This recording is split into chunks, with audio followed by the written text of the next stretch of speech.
국민 라디오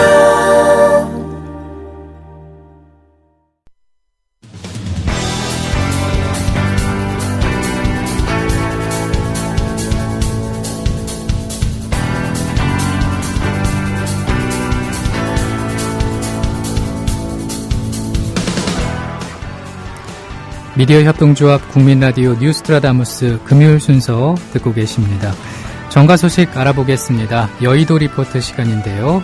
오늘은 김유진 PD 스튜디오에 모셨습니다. 어서 오세요. 네, 안녕하세요. 김유진입니다. 네, 이학수 전 삼성 부회장과 김인주 삼성선물사장이 삼성 SDS 주식에 따른 상장 차익을 반환할 수도 있게 됐다고 하는데 어떤 내용입니까? 네, 새정치민주연합 박영선 의원이 꾸준히 준비해온 법안이 있습니다. 예. 이른바 이학수법으로 불리는 이 불법 이익환수법입니다. 이 법안의 내용을 박 의원 측이 최근 구체적으로 확정을 하고 다음 달에 발의하기로 했다는 겁니다. 예. 불법 이익환수법의 뼈대는 불법 행위로 얻은 소득을 국가가 환수토록 하는 내용입니다. 이런 내용입니다. 이학수 전 부회장하고 김인주 사장 1999년 230억 원 규모의 삼성 SDS 신주 인수권부 사채 저가 발행이라는 의사결정을 내렸죠. 이에 따라서 이재용 삼성전자 부회장 남매와 함께 이 제3자 배정자에 포함돼서 주식을 받았습니다. 예. 당시 삼성 SDS 이사이던 이학수 전 부회장하고 김인주 사장, 이건희 회장 등은 해당 사건으로 삼성특검 그리고 이어지는 재판을 통해서 그 유명한 삼성재판이죠.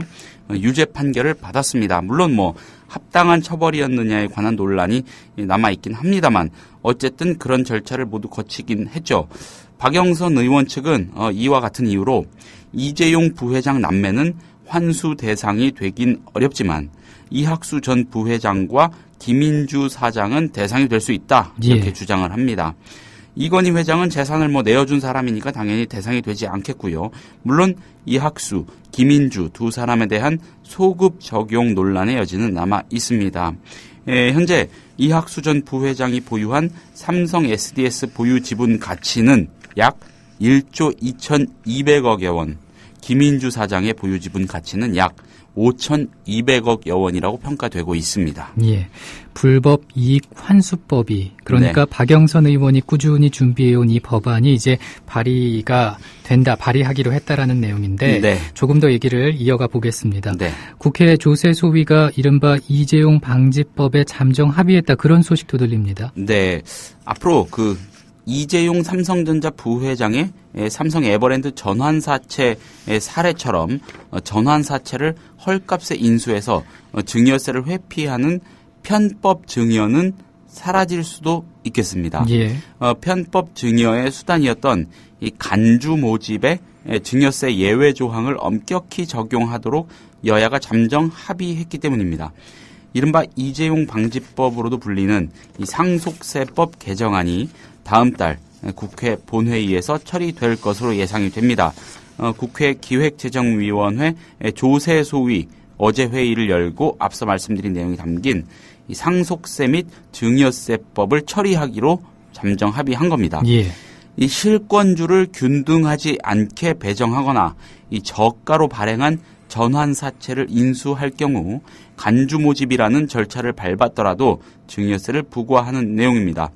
이 간주모집이라는 건요, 50인 미만을 대상으로 신주를 발행한 뒤에 이후 1년 안에 50인 이상에게 양도될 가능성이 있는 경우로 예. 사실상 공모로 분류가 돼서 신주가 시가보다 낮게 발행되더라도 증여세를 내지 않아왔습니다. 각종 예외 조항 덕에 증여세 법망을 빠져나가는 게 가능한 것이다. 이렇게 한마디로 정리를 할 수가 있겠습니다. 그렇군요. 좀 복잡하긴 한데 예. 아무튼 그렇습니다.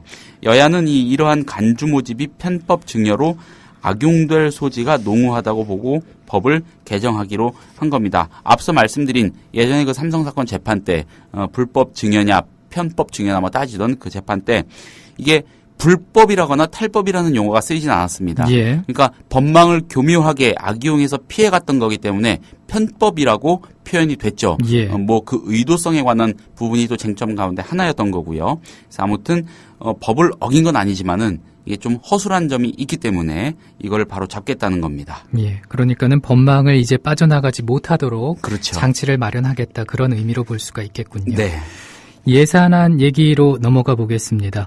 어제 터져나온 교문위 누리과정 예산 합의의 논란의 여파가 오늘까지 이어지고 있는 분위기입니다. 네, 그렇습니다. 어제 상황 뭐 다들 잘 아시겠지만은 간략하게 정리를 좀 하고 넘어갈 필요가 있겠습니다. 어제 오전에 갑자기 이 국회 교육문화체육관광위원회 여야 간사와 황우여 교육부 장관이 중앙정부가 누리과정 예산으로 지자체들에 약 5,600억 원을 지원한다.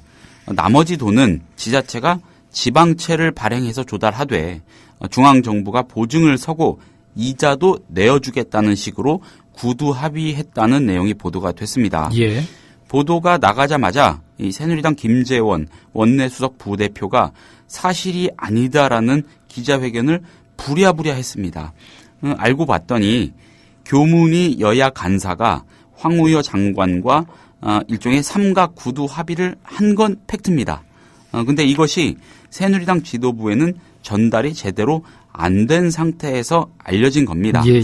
결국 누리과정 예산 문제는 원점으로 돌아온 분위기입니다.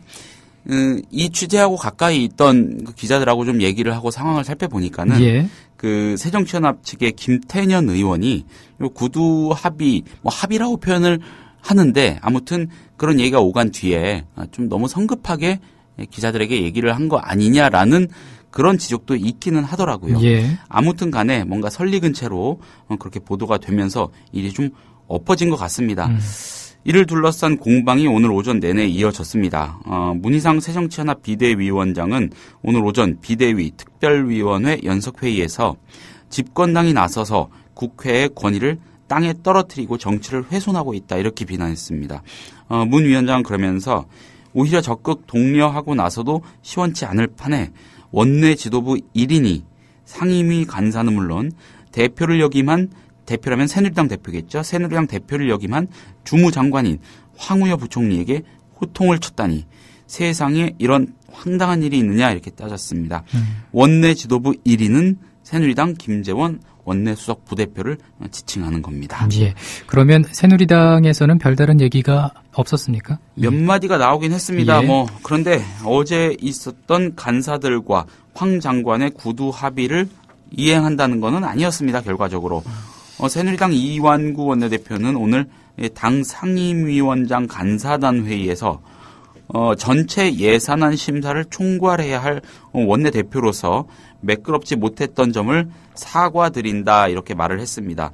이완구 원내대표는 김재원 원내수석 부대표의 어제 언행이 문제가 되는 것하고 관련해서 김재원 수석 부대표 역시 국가 전체 예산을 풀어가는 측면에서 이 문제를 봤던 것이다 이렇게 변호를 했습니다. 예. 그렇다면 누리과정 예산은 지방정부가 알아서 할 일이라는 새누리당 입장에는 변화가 없는 겁니까? 네, 그렇게 봐야겠습니다. 현재까지는요. 새누리당 내부에서는 누리과정 예산 문제를 상임위 간사들의 합의로 처리할 차원의 문제가 아니다라는 목소리가 높습니다. 예. 지도부 차원에서 계속 논의가 되고 있었는데 상임위 간사 간 합의가 갑자기 터져나온 것이란 얘기도 있고요.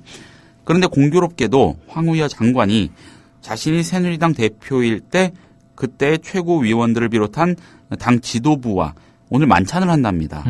이 자리에 최경환 기획재정부 장관도 참여하는데 최 장관의 경우 황 장관과 달리 누리과정 예산을 지방교육청이 부담해야 한다는 생각을 갖고 있습니다. 확고하게. 예. 생각이 엇갈리는 주체들이 한 자리에 모여서 대화를 나누는 겁니다. 자연스럽게 누리과정 예산에 관한 의견 교환이 있을 것으로 관측이 되고 그런 뒤에 아마도 새누리당의 최종 입장이 정리되지 않을까 싶습니다. 예. 근데 또 한 가지 궁금하고 또 주목이 되는 건 황우여 장관과 최경환 장관의 관계인데 네. 많이 껄끄러워지지 않을까요? 그런 시각이 큽니다. 둘 모두요. 장관이기 이전에 부총리죠. 그것도 박근혜 정부의 투톱 부총리입니다. 예. 이런 상황에서 집권당 원내 지도부가 황우여 장관이 개입한 합의를 대놓고 무시한 겁니다. 결과적으로. 여기에는 최경환 경제부총리의 입김이 작용했을 것이란 추측이 많습니다. 예. 앞서 간략하게 언급했습니다만 최경환 장관이 제시한 방안은 지방채를 통해서든 어떻게 해서든 지방들이 알아서 하라는 것이었습니다. 만약에 황우여 장관의 생각대로 다소간이나마 국고가 투입이 된다면은 이 국고 지원 불가라는 최경환 장관과 여당 지도부의 근본적인 기조가 흔들리게 되는 셈입니다. 예. 아무튼 황우여 장관 입장에서는 얼마 전까지 당 대표도 지낸 마당에요. 나름대로 보관을 내놓고 월권 운운하는 소리까지 들으면서 체면을 완전히 구긴 겁니다. 누리과정 예산 문제가 앞으로 여권 내에서 새로운 갈등의 씨앗이 되지 않겠느냐, 뭐 이런 조심스러운 전망도 나오고 있습니다. 예, 앞으로 또 어떻게 진행이 되는지 한번 지켜보겠습니다. 네. 다른 얘기 해보겠습니다. 서울 국제민주연맹 당수회의에서 북한 인권 개선을 촉구하는 성명서가 채택됐다는 소식도 들립니다. 네, 현재 그 서울 조선호텔에서 전 세계 보수 정당의 연합체인 국제민주연맹, 즉 IDU의 당수회의가 열리고 있습니다. 예. 전 세계 41개국에서 50개 정당의 관계자들이 참가했고요. IDU가 오늘 북한의 인권 상황을 우려하고 개선을 촉구하는 내용의 성명서를 채택했습니다. 지난 18일 유엔 총회 제3위원회에서 채택한 유엔 북한 인권조사위원회 보고서와 맥락이 같습니다. IDU는 성명서를 통해서 조직적이고 광범위하며 중대한 인권 침해가 북한에 의해 자행됐고 현재도 진행되고 있는 것에 대해 깊이 우려한다면서 국제민주연맹은 IDU는 2014 유엔 북한 인권조사위원회 보고서를 재확인하며 이를 지지한다 이렇게 말을 했습니다. 예. 이어서 2014 유엔 북한 인권조사위원회 보고서를 재확인한다 이렇게 표현을 했고 또 모든 유엔 회원국들이 최종적으로 결의안이 채택될 수 있도록 투표할 것과 안전보장이사회가 결의안에 포함된 권고사항을 승인할 것을 촉구했습니다. 북한 인권 개선과 관련한 입법 활동 등 후속 조치에 대한 관심도 표명이 됐습니다. 성명서 채택은 새누리당이 특히 주도를 했다고 합니다. 그렇군요. 그리고 새정치연합이 요즘 이제 밀고 있는 신혼부부 집한채 정책에 대한 여론조사가 실시됐다는 내용을 봤는데 네. 결과가 나왔습니까? 한국갤럽이요. 최근 조사해서 오늘 밝힌 내용입니다. 예. 갤럽 조사가 가장 공신력이 있는 조사니까 의미가 좀 있을 것 같은데 전국 성인 1000명을 대상으로 여론조사를 했습니다. 찬반을 물은 결과 절반이 넘는 54%가 반대했고요. 찬성은 38%에 그쳤다고 합니다. 예. 특히 이 기혼층하고 미혼층 간의 엇갈림이 뚜렷했습니다. 당장 결혼을 하게 되면 수혜 대상이 될 가능성이 높은 이 미혼층에서는 찬성이 55%로 더 많았고 기혼층에서는 59%가 반대를 했답니다. 기혼층 입장에서는 뭐 좀 억울한 생각이 들 수밖에 없겠죠. 세대별로 봐도 미혼이 대부분인 20대에서는 59%가 찬성을, 다수가 기혼인 40대에서는 60%가 반대를 했다고 합니다. 예. 새정치연합이 이 구상을 본격적으로 띄우기 시작한 게 지난 13일입니다. 이 관련 포럼도 발족하고 저출산 문제 해소를 위해 매년 10만 쌍의 신혼부부에게 5에서 10년간 전월세 임대주택을 공급하는 정책을 추진하겠다 이렇게 밝혔습니다. 그런데 그 이후에 이 정책이요 보수 진영의 무상 프레임에 갇히자 새정치연합은 요즘 임대라는 점에 초점을 맞춰서 그러니까 공짜 아니다. 예. 이런 거 강조하면서 홍보의 열을 올리고 있는 중인데 처음부터 좀 프레임을 좀 더 이렇게 좀 잘 치밀하게 짰어야 되는 거 아닌가라는 생각도 해봅니다. 공짜 프레임에 갇혀버려가지고. 그렇습니다. 예. 54%인 절반이 넘는 54%가 반대 의견을 냈습니다. 네. 그리고 청취자 게시판에 왕싸가지님, 문광님, 김효진 PD님 오늘 스튜디오에 모시니까 또 환영한다고 글 적어주셨고 감사합니다. 김 PD님은 또 삼행시를 김효진이라는 이름으로 지어주셨습니다. 이제 읽어보겠습니다. 고맙습니다. 오늘도 수고 많으셨고요. 주말 잘 보내시기 바랍니다. 네, 다음 주에 뵙겠습니다. 또 하나의 공정 언론 국민TV 뉴스.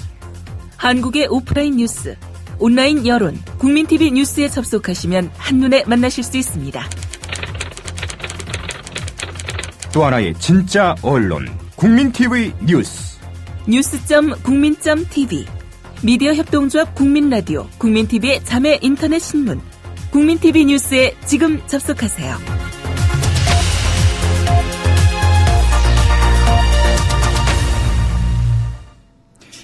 국민라디오 뉴스트라다무스 듣고 계십니다. 현재 시각 2시 28분입니다.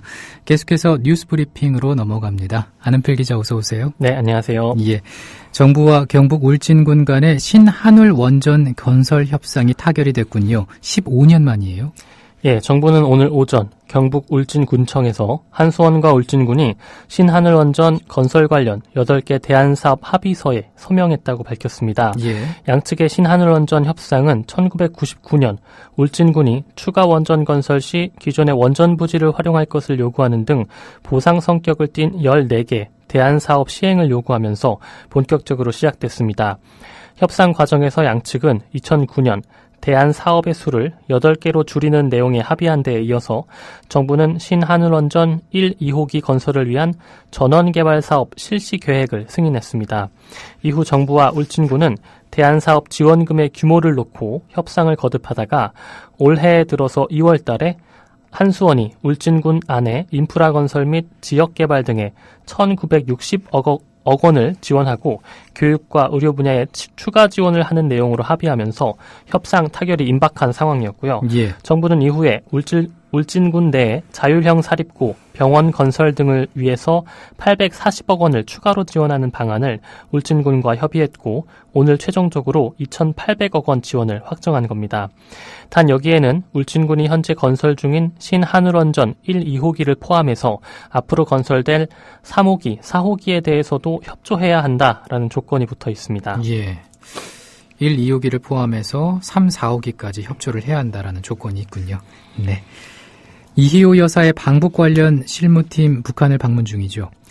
예, 김대중 전 대통령의 부인 이희호 여사 방북과 관련해서 북한 측과 실무 협의를 할 김대중 평화센터와 사랑의 친구들 관계자들이 오늘 오전 9시 반쯤 방북길에 올랐습니다. 사랑의 친구들 회장인 김성재 전 문화부 장관은 오늘 출경 직전 경기도 파주시 경의선 남북 출입사무소에서 기자들을 만났습니다. 기자들에게 북한에서도 이희호 여사가 고령이신데 평양을 방문하는 것을 열렬히 환영한다고 전해왔다며 이 여사님이 평양에서 어린이 보육시설 몇 곳 방문을 희망하고 있다고 밝혔습니다. 예. 실무협의단은 개성공단 북한중앙특구개발지도총국 사무소에서 북한 조선아시아태평양 평양위원회 관계자들을 만날 예정입니다.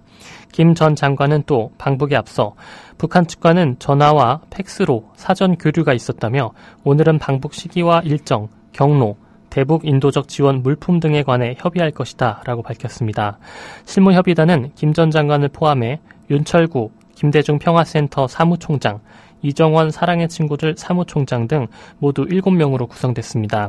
한편 우리 정부는 오늘 협의 결과를 보고 이 여사 등의 방북 승인 여부를 결정하겠다라는 방침입니다. 예. 그리고 오늘 오프닝하면서 잠깐 말씀을 드렸는데 대구교육대학교가 재난안전교육 프로그램을 실시하면서 군대식 제식 훈련을 시키는 것으로 드러났다고요. 예, 그렇습니다. 대구교육대학교가 교육부로부터 국고보조금을 받아서 학생들을 대상으로 실시한 재난안전교육 프로그램에서 군대식 제식훈련을 하고 또 얼차려 등을 준 것으로 알려져서 논란이 되고 있습니다. 대구교대는 지난 10월 31일부터 1박 2일의 일정으로 전라북도 무주군 무주종합수련원에서 참가 신청을 받은 학생들을 대상으로 재난안전교육을 실시했습니다. 예. 교육 목적은 예비 초등교사의 교육 현장에서 발생 가능한 안전사고와 응급 상황에 초기 대처할 수 있는 준안전 전문가 양성을 위한 프로그램이었습니다. 대구교대는 극기훈련 전문기관인 더 필드라는 회사와 수의 계약을 해서 안전교육을 위탁했고요. 또 학생들에게는 재난안전교육 프로그램으로 학생 인솔 및 이동, 해상안전 및 건물 탈출법, 재난안전 사례별 특강, 심폐소생술 등을 한다고 소개했습니다. 당초에 참가 예상 인원은 226명이었는데요. 신청이 저조해서 총 126명만 참가를 했습니다. 하지만 교육에 참석했던 학생들의 반발이 거셌는데요. 학생들은 교육 프로그램과는 전혀 상관이 없는 제식 훈련을 실시했다고 주장했습니다. 예. 무주수련원에 도착해서 식사를 마치자마자 휴대폰을 압수당했고 차려 열중시어 등의 제식 훈련을 했다는 주장입니다. 정말 그 재난안전교육 프로그램과는 전혀 상관이 없는 네. 제식 훈련이 이어진 거군요. 그렇습니다. 네. 근데 얼차려까지 줬다는 주장도 있나 봐요. 예, 그렇습니다. 학생들은 교관이 나눠준 조끼를 입고 4개 조로 나뉘어서 좌향좌, 우양후 이런 제식 훈련들을 쉴 틈 없이 반복하면서 계속했고요. 그리고 실수를 하는, 제대로 못하는 조 같은 경우에는 10명씩 팔짱을 끼고 윗몸 일으키기를 시키는 등 얼차려를 줬다고 주장했습니다. 교육에 참가했던 한 학생은 첫날 오후 1시 30분부터 무려 3시간 동안 똑같은 행동을 반복하도록 시켰다며 쉬는 시간에 많은 학생들이 반발했고 어떤 여학생은 울기까지 했다고 말했습니다. 또 다른 학생도 교관이 강압적인 분위기를 만들고 반드시 따라야 한다고 했다며 얼차려를 시킬 때는 비가 오는데 밖에 나가서 하고 싶냐라고 윽박지르기까지 했다고 전했습니다. 예.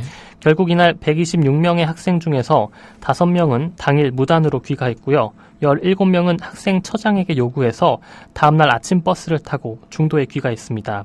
전체 학생 중에 교육을 끝까지 받은 학생은 91명이었습니다.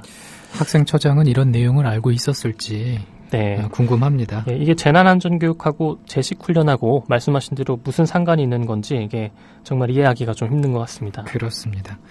그리고 군내 성폭행 사건이 또 발생을 했는데 육군 중사가 하사를 성폭행했군요. 예, 그렇습니다. 세계일보 보도인데요. 육군은 동성관계의 부하를 성폭행한 혐의로 강원도 화천 모 부대 소속 A 중사에게 구속영장을 신청했다고 어제 밝혔습니다. 예.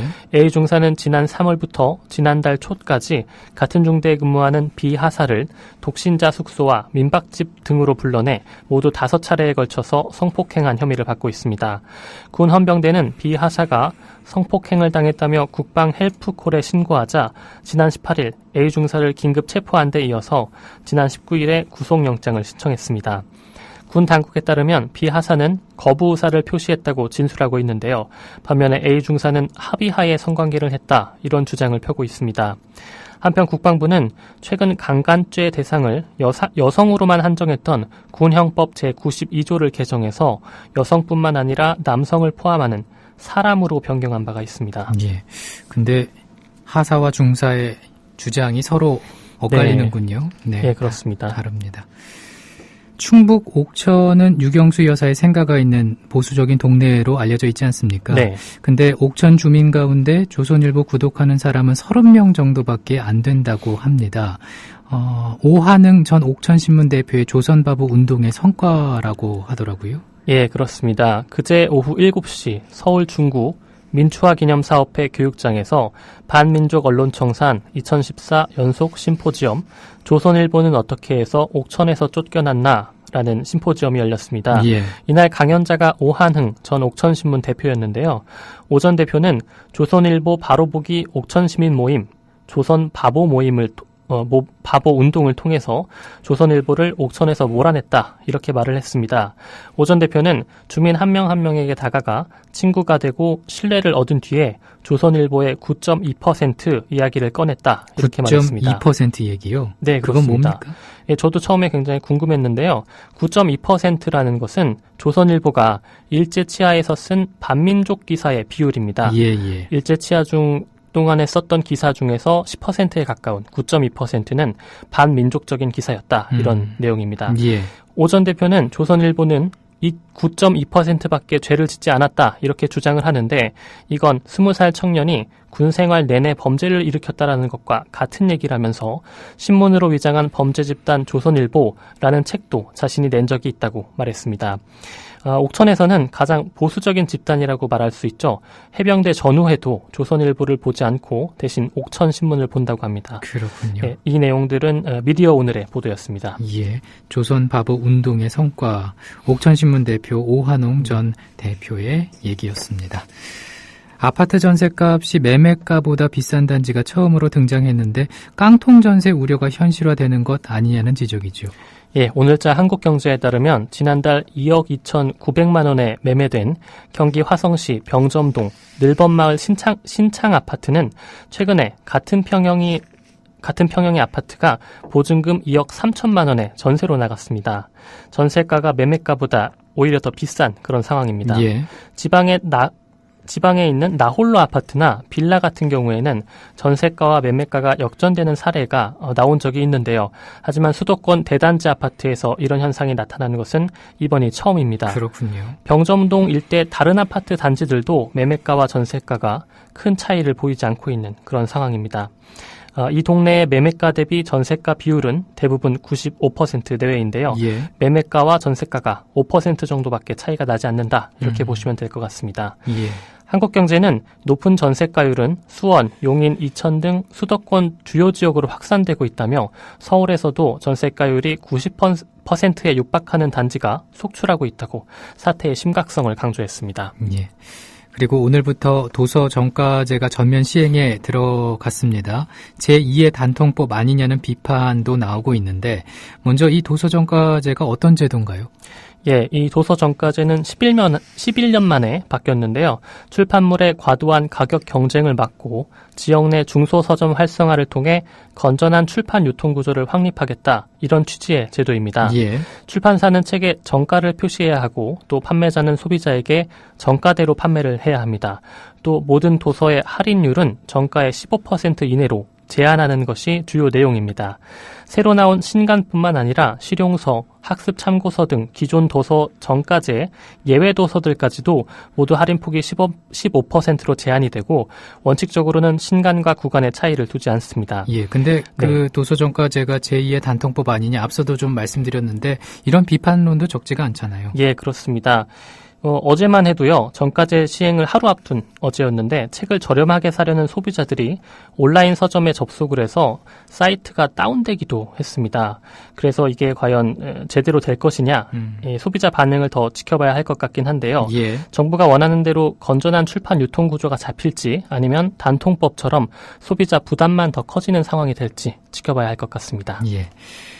국민 10명 가운데 7명 이상이 종교인 과세에 찬성하는 것으로 조사가 됐군요. 예, 어제 MBN이 여론조사기관 리얼미터에 의뢰해서 전국 성인 500명을 대상으로 물은 결과 71.3%는 종교인 소득에도 세금을 부과해야 한다라고 답했습니다. 성직자인 만큼 납세를 면하게 해야 한다는 응답은 13.5%에 불과했고 잘 모르겠다는 응답은 15.2%였습니다.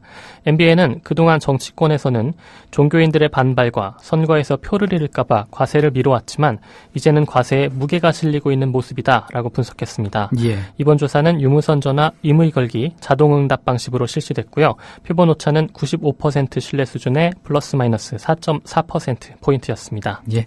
이번 주도 고생 많으셨습니다. 네, 수고하셨습니다. 미디어 협동조합 국민TV 뉴스K 앵커 노종면입니다.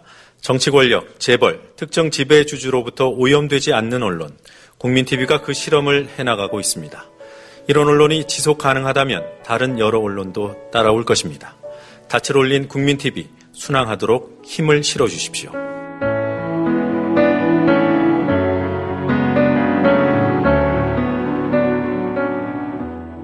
월 11,000원의 조합비 납입. 조합원 여러분의 많은 동참을 바랍니다. 자동 납부는 미디어 협동조합 홈페이지 국민.tv 또는 서울전화 3144-0933 서울전화 3144-7737로 신청하실 수 있습니다. 여러분에게 언론혁명으로, 그래서 자부심으로 보답하겠습니다.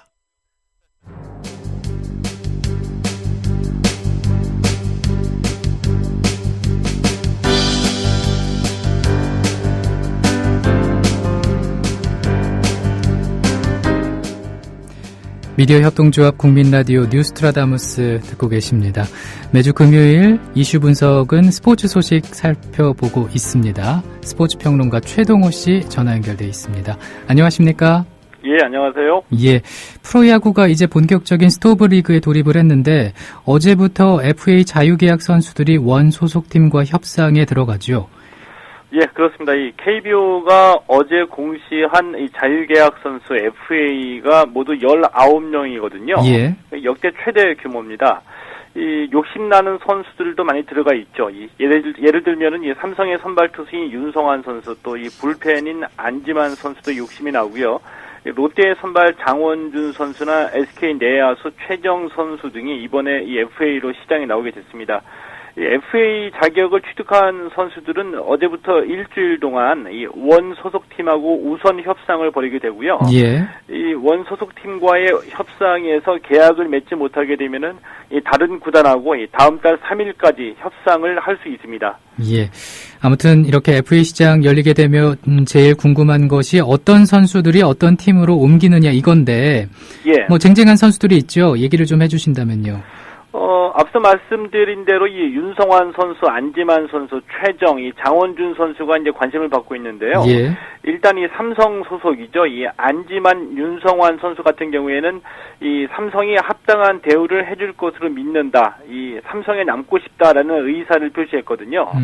그러니까 이 구단에서 어느 정도 이 기대했던 액수를 제시한다면은 삼성에 남고 싶다는 뜻으로 해석이 되고 있고요. 예.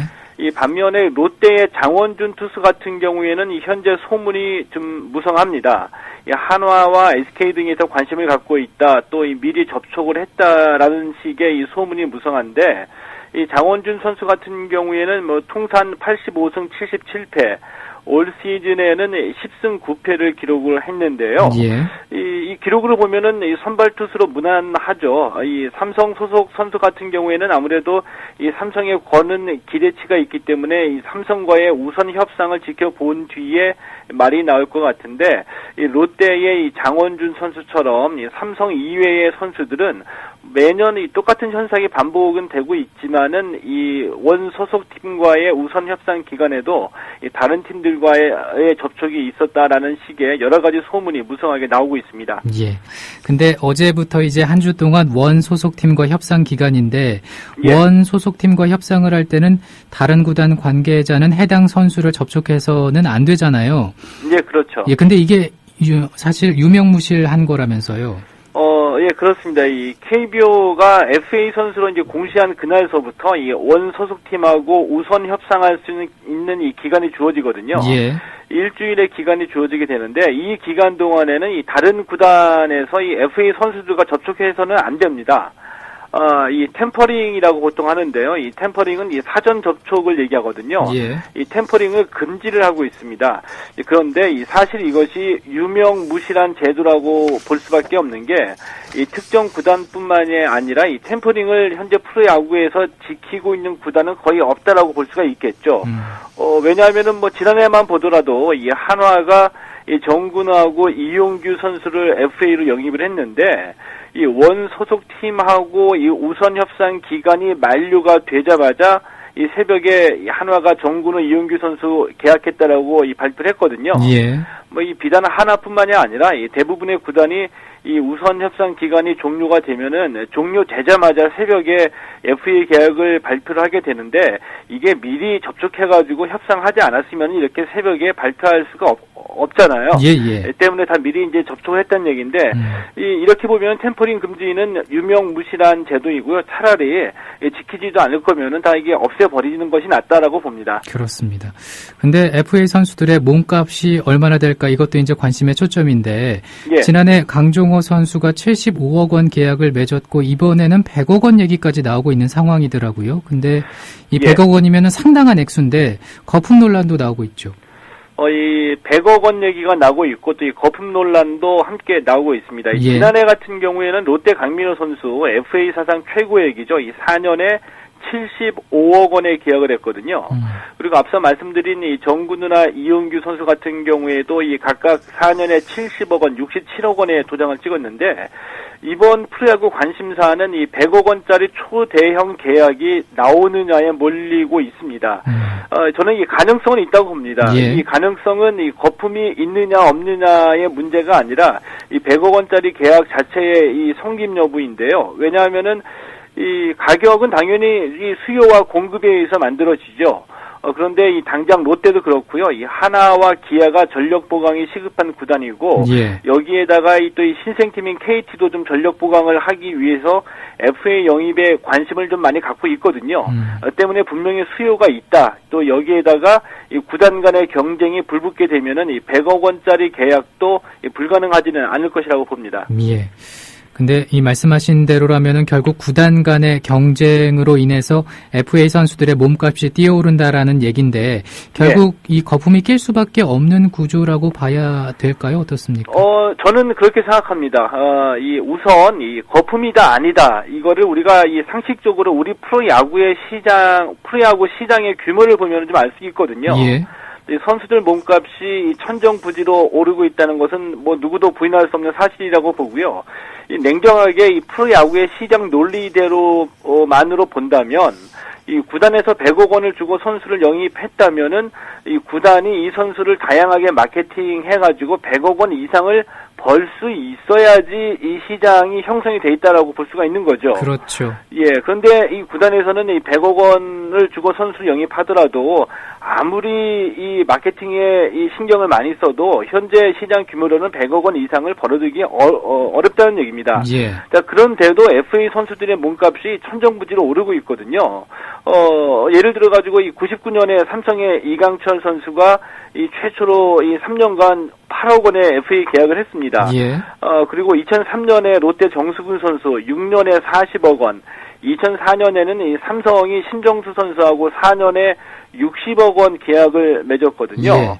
그러니까는 이 FA가 시행된 15년 동안에 8억 원으로부터 출발해가지고 이제 100억 원 돌파는 눈앞에 두고 있다는 얘기입니다. 근데 이렇게 되다 보니까 이 FA 선수들 몸값 때문에 프로야구가 공멸한다 이런 볼멘 소리도 나오고 있거든요. 그런데 누가 누구에게 돌을 던지겠습니까? 이 구단들 스스로가 이 템퍼링 금지 이거 위반하면서 사전 접촉하고 필요할 때 배팅해가지고 몸값 올려놨는데 이러고서 자기네들이 또 이 FA 몸값에 거품이 많다라고 얘기하는 것은 어불성설이라고 보고요. 이 스스로 책임은 지기는 싫고 이 권리만 누리겠다는 그런 심산이라고밖에 볼 수 없는 것 같습니다. 예. 그러니까 몸값에 거품을 불어 넣은 것도 구단인데 이제 와서 몸값 너무 비싸다라고 주장하는 것이 책임 회피가 아니냐 이런 지적으로 들립니다. 예, 그렇습니다. 예. 근데 프로야구 몸값 논란이 올해 얘기만은 아니잖아요. 예, 그렇죠.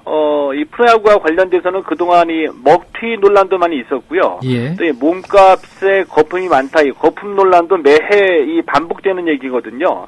그러면서도 FA 몸값이 이 사상 최고액이 경신이 되고 있거든요. 이 사상 최고액을 받는 선수가 이 사상 최고의 실력이나 인기를 갖춘 선수냐라고 볼 때 자신 있게 얘기하기는 힘들잖아요. 예. 그렇다면은 이 실력이 아니라 이 구단 간의 경쟁에 의해서 몸값이 부풀려졌다는 얘기인데 또 다른 예를 들게 되면은 외국인 선수의 몸값을 좀 들 수 있거든요. 예. 지난해 KBO가 외국인 선수 연봉 상한 제도를 폐지했습니다.